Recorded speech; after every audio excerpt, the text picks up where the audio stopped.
രണ്ട് സംഖ്യകൾ 2:3 എന്ന അംശബന്ധത്തിലാണ്.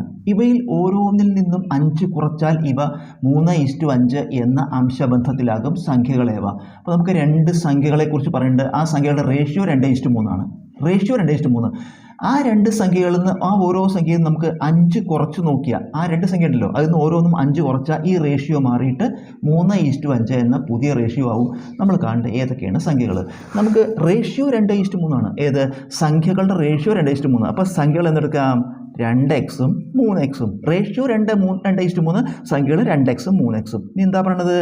ഇതിൽ നിന്ന് ഓരോന്നിനും 5 കുറയ്ക്കാൻ പറയുന്നുണ്ട്. അപ്പോൾ ഇതിൽ നിന്ന് 2x-ന്ന് 5 കുറയ്ക്കുക, 3x-ന്ന് 5 കുറയ്ക്കുക. ഓരോ സംഖ്യയിൽ നിന്നും 5 കുറച്ചു. അപ്പോൾ എന്താ പുതിയ റേഷ്യോ? എത്ര പുതിയ റേഷ്യോ?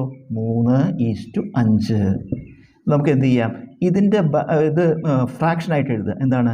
2x - 5 ബൈ 3x - 5 സമം ഇത് ഫ്രാക്ഷനായിട്ട് എഴുതുക 3/5.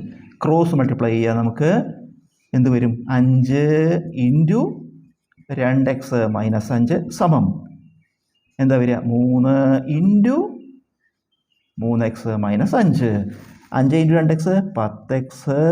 5 ഇൻറ്റു -5 -25. 10x - 25 സമം 3 into 3x 9x. 3 into -5 -15. x ഒരു ഭാഗത്ത്, സംഖ്യകൾ മറുഭാഗത്ത്. ഇവിടെ എന്തുണ്ട്? 10x. ഈ x ഇവിടെ വന്നു -9x സമം ഇവിടെ എന്തുണ്ട്? -15. ഇത് അങ്ങോട്ട് പോകുമ്പോൾ +25. 10x-ന്ന് 9x കുറച്ചാൽ 1x സമം ഇതെന്ത് ചെയ്യണം? നെഗറ്റീവും പോസിറ്റീവ് ആകുമ്പോൾ വലുതെന്ന് ചെറുത് കുറച്ച് വലുതിന് ചേരണം. അപ്പോൾ എത്ര വരും? 10 എന്ന് വരും. നമുക്ക് എക്സിൻ്റെ വില കിട്ടി. അപ്പോൾ നമുക്ക് എക്സ് കിട്ടി. അപ്പോൾ സംഖ്യകൾ എഴുതാം. സംഖ്യകൾ ഏതൊക്കെ? 2x. അപ്പോൾ എന്ത് വരും? 2 × 10 20. അടുത്ത സംഖ്യ 3x. 3 × 10 30. സംഖ്യകൾ എത്ര? 20 30. നമുക്ക് ശരിയാണോ നോക്കാം. 20 30 അല്ലേ സംഖ്യകൾ? ഇതൊന്ന് ഓരോന്ന് 5 കുറച്ച് നോക്കൂ. ഇവിടെ എത്ര വരും? 15. ഇത് 5 കുറച്ച് നോക്കൂ. എത്ര വരും? 25 അല്ലേ?